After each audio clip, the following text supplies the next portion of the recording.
Siga, si Gamit.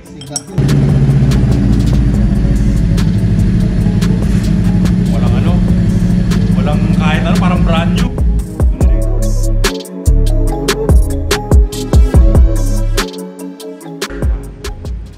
What is up guys? Breezy here. Nandito nga tayo sa Bodge Imus Service Center. So dito natin dinala yung motor kasi isa-service natin siya. So ang pinaka-majority papalitan talaga natin dito ay yung oil. So ang oil na gagamitin natin ay itong Inox Premium 40. So ito yung oil na ginagamit nila sa UAE o sa Middle East. So tested na nila ang oil na to sa mga endurance, sa mga races, sa ibang bansa. Ngayon sa Pilipinas, dumating na nga ang Inox at meron ng pinaka-premium oil dito sa Pilipinas ngayon. So itong oil na gagamitin natin sa Bodge 525RR at alam naman natin na lagi kong inaharabas yun. So lagay na natin to, baklasin na natin yung motor. Let's go!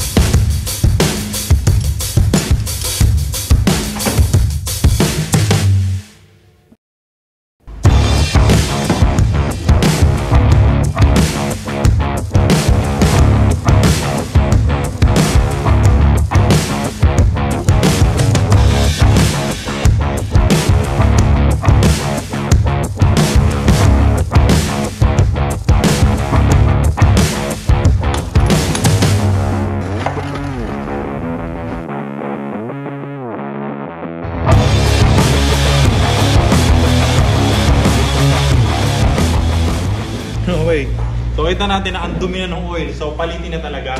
So total na kilometers natin 14,800. Nagpalit tayo na ito nasa ano ba lang? 11. So libo-libo na yung nagamit natin in terms of kilometers. Tapos papalitan din natin boss yung ano no, clutch lining. Clutch lining so para masulit talaga natin. And then syempre ang oil na gagamitin natin is Inox Premium Oil. So na-testing na natin yung kay Pacboy. So waiting na lang tayo sa feedback niya kasi yung ginamit niya sa Bicol. Pero dahil gagamitin natin sa motor natin is i-testing natin to sa sarili natin perspective. Yung tipong, syempre 10k RPM to, dapat laging 10k RPM tayo. So i-maximize natin yung potential ng motor. Tapos bibigyan ko kayo ng feedback in terms of performance ng oil sa pagiging aggressive rider natin. So daily, racetrack, tsaka endurance, malalayong biyahe. So abangan nyo yung magiging personal feedback ko in terms of oil na gagamitin natin. Pero dahil nga subok na siya sa ibang bansa at talaga naman siya ang pinaka-premium na oil dito sa Pilipinas ngayon is ano ba naman yung Seiko? Kung pinagkakatiwalaan na siya ng buong mundo, ano pa naman ba yung may Seiko? Siyempre Inox na yan eh.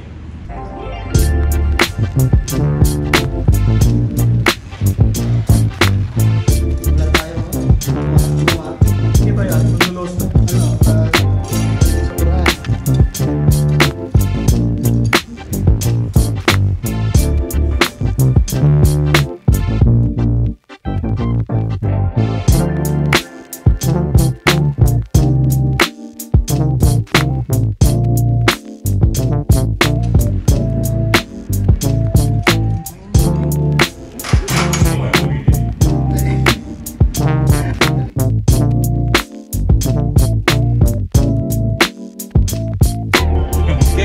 So ito yung clutch lining natin na luma at ito may ipapalit. So mapapansin nyo, medyo easy na kumpara dito na ang tataas pa ng grooves nya. Ayan. So ang total na clutch lining pala nito, 6. Ayan. Medyo weird kasi hindi pantay-pantay. Ayan. May maliit, may makitid, tapos meron naman malapad. So ganyan yung engine ano niya, engine clutch lining. Ito yung magiging bagong clutch lining ng motor. So magiging halimaw na naman itong Bodge 525RR. So yung mga clutch lining bago talaga ikabit ito, di ba boss? Binababad sa oil. Bawag muna natin sa oil. Kasi pag sinalpak siya rito sa loob, tapos magra-running siya ng drive. Kasi yung oil niya aakyat muna eh, pag nilagyan natin eh. Mas better na lubricated na yung clutch para hindi kagad siya kumaskas.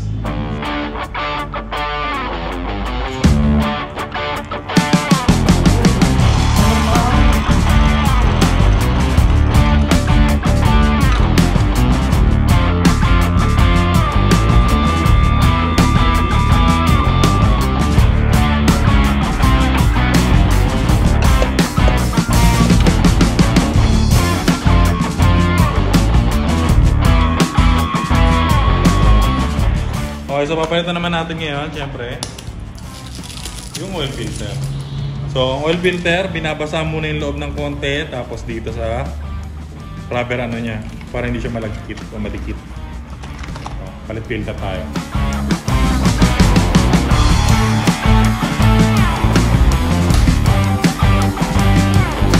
Okay, so lalagyan naman natin ito ng oil ngayon. So, ang total na ilalagay dito is 2.7 liters. Kasi, pinalitan din natin yung oil filter niya. Pero normally, pag hindi pinapalitan ng oil filter is 2.5, di ba? 2.5 liters.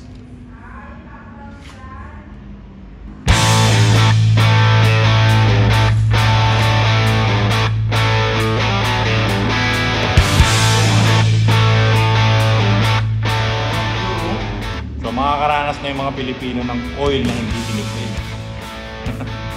So, walang halong additives, wala lahat. Pure oil.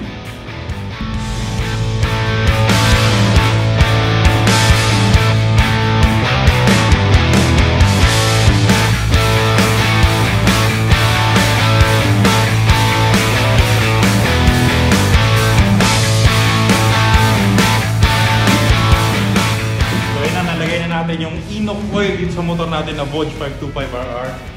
Testingin na natin to sa daan maya-maya at bibigyan ko kayo ng feedback soon kung ano ang pakiramdam na nakagamit ng pure 100% oil. Okay, so after natin sa oil, coolant naman tayo. So ito na ang ipapalit natin, Inox and Cool. So pa-flashing yan. Yan. Yung nalabas yan, bubulok din. So ready to use ang coolant na to, hindi na kailangan ng mixture. So salpa ka lang dito sa radiator mo after mo mag-flashing. And good to go lang agad siya.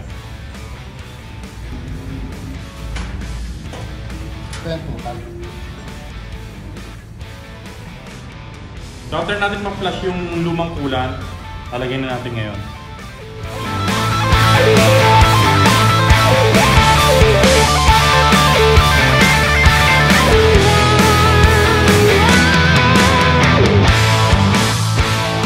So natapos na nga natin i-change oil yung motor. Ngayon napalitan na yung oil, napalitan na natin yung coolant. Ito na nga pinalit natin yung Inox and Cool. Next naman, papalitan yung brake fluid, harap tsaka likod, and also yung preno sa likod, papalitan na natin. So nag-total refresh tayo ng motor after almost 15k kilometers. Tapos bigyan ko na lang ng feedback sa magiging experience natin sa Inox oil.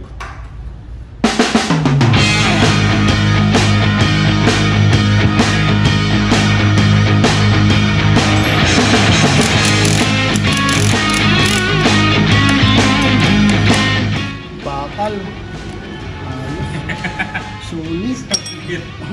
Siga, sigamit.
natapos na nga natin i-refresh yung motor.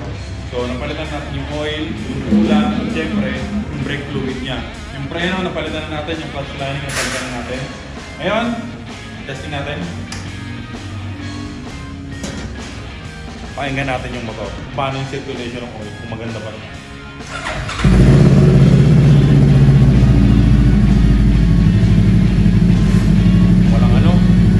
Walang Naririnig ko lang yung muffler. Pa natin. Wala, smooth. Smooth. Okay, so that's it para sa video na to. Maraming salamat. Inok Philippines, CKW Philippines.